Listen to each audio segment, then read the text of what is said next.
Very rewarding. Now, Pepperdine and you yourself personally have been so supportive of Songfest, which is a great program that enables singers and pianists to really focus on the study of art song each summer. Here at Pepperdine is where it's held, and I want to ask you, why do you believe in Songfest, and what do you think makes Songfest so special? Well, in a word, the teachers that they get here. Songfest has the world authorities on song. When you're talking Graham Johnson, Martin Katz, Margot Garrett, and they attract the greatest American composers, John Harbison, Jake Heggie, Ricky Ian-Garden, John Musto, the list goes on. These are America's finest composers and the finest coaches of song literature in the world. And so why wouldn't people flock here?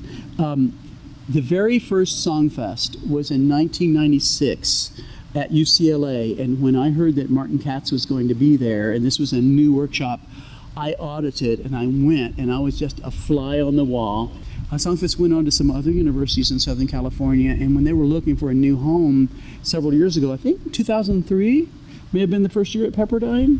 I don't know. Maybe 1 year off, but I think it was 2003 when Rosemary Hyler Ritter talked to me. I said, "You're kidding. We actually have the opportunity to get Songfest at Pepperdine." It was a no-brainer. We have got to get this festival at Pepperdine. It's been so wonderful, the association for us, to have the world's greatest coaches and composers, American composers, sitting here in our recital hall, working with the students every day. Pepperdine students can audit for free. Pepperdine students, 2 Pepperdine students get scholarships each year. And I know Jessica Rivera went to Songfest like 3 different times. Mm-hmm. And we've had several of our other students, Keith Colclough that I just mentioned, had the Fulbright scholarship to Germany year before last. He is already an alumnus of Songfest 2 different summers. And his singing blossomed gloriously. And for those opera singers who are wondering, why should I be singing leader? That was my next question. Yeah, was it? Well, let me tell you. What you learn to do with the text and bear communication in each song is so important to your operatic communication. When Jessica was here, she said it turned everything around for her. And you give that same kind of attention to detail when you approach your operatic text.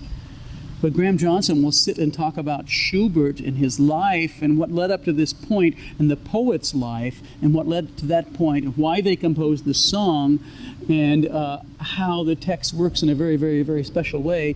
You begin to think about the text of your music in an entirely different way. And most all of the wonderful young singers who have come through the Songfest program are opera singers, but they come here to pick the brains of the greatest song coaches, who are also opera coaches. I mean, Martin Katz has played for every great American singer and many of the international singers, for the last 35 years. I saw him as a young pianist accompanying Evelyn Lear and Thomas Stewart when he was in his 20s, and we both were in our 20s in the 1970s. So as far as opera is concerned, there's nothing these people don't know about the operatic literature, but the primary endeavor for Songfest is the song literature, and that's what makes it so unique, and that's what attracts not only the singers and pianists, but the composers here, because the composers can workshop their works. I mean, John Harbison stood right here in our recital hall and said, "I wish," I'm paraphrasing again, "that I had been able to workshop The Great Gatsby the way that I'm now workshopping here some of my other works." Because the first time he ever saw The Great Gatsby put together was at the final dress rehearsal at the Met. And so here they're able to take new works, see how they work for singers. The singers are right there working with the great composers, and then they can tweak their compositions a little bit. Tweak the way the text works, tweak the way the rhythm works, because it fits better for singers in a certain way. So those are some of the things that happen at this incredible workshop in the summer. So it's sort of the idea you think of it is just as a workshop, kind of like poetry, like studying poetry. You think about the ideas behind it, and then you develop those into something greater that then is presented to a wider audience? Or do you think that art song can stand on its own as a... Oh, absolutely, it stands on its own. I'm just saying that some people say, well, why would you study lieder? Well, maybe you're not quite ready to stand on the world stage and sing a Wagnerian opera in German, and most of us never will be.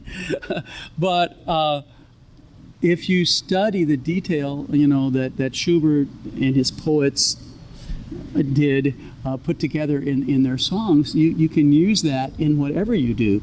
But song literature is, to answer your question, I think, is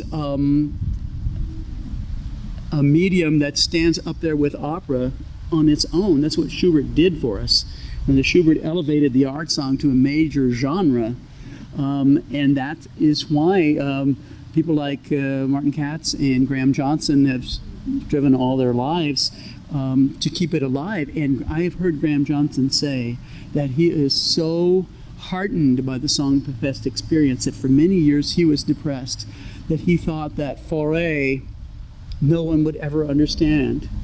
Fauré. And then he came here, I heard him say this a couple of years ago, and was so encouraged by the level of commitment to this misunderstood composer that it moved him to tears, and he is not easily moved to tears, because he could see that, yes, even though Fauré died many decades ago, that people are beginning to understand what he was doing in his songs, and appreciates him for his own unique niche in the musical life. And his songs are now elevated on the recital platform, right there with Schubert and Schumann and all of the other greats of song. So this is the kind of thing that you see happening here at Songfest every summer.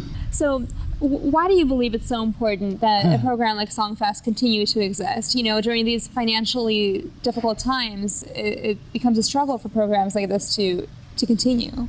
Because of the very life of the genre of song. And that's what Graham Johnson was alluding to when he said he was so heartened that he believes now the song is alive and well. Not only the song of previous centuries, but songs of today, like the composers that I just mentioned. John Musto, oh my goodness, what wonderful songs he writes, and what wonderful piano parts that he writes. And he comes here and interacts with the singers and the other composers and the pianists, and there's this great meeting of the minds, and all of the people who come here every summer then go back to their various communities around the world and pass on what they've learned, and they come again. And I believe that success in any endeavor is not determined by whether or not you come the first time or you were engaged the first time, but if you are re-engaged, or if you come again, then, or if an opera gets a second and a third production after the first production, then you're talking about success. Well, people come again and again to Songfest, and then that is disseminated all over the world.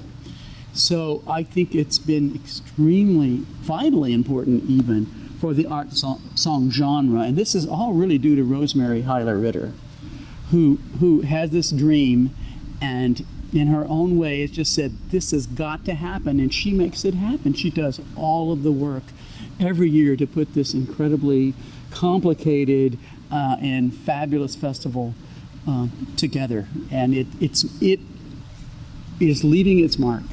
Is leaving its mark in this world. I truly believe that, and I'm sure that many people, who watch this interview, who are watching interviews with other Songfest faculty, will agree that in their communities, people who have been to Songfest have spread the seed of the art song, and how it is alive and well. The contemporary art song and the art songs of the past are alive and well, and they were nurtured in that here at Songfest at Pepperdine.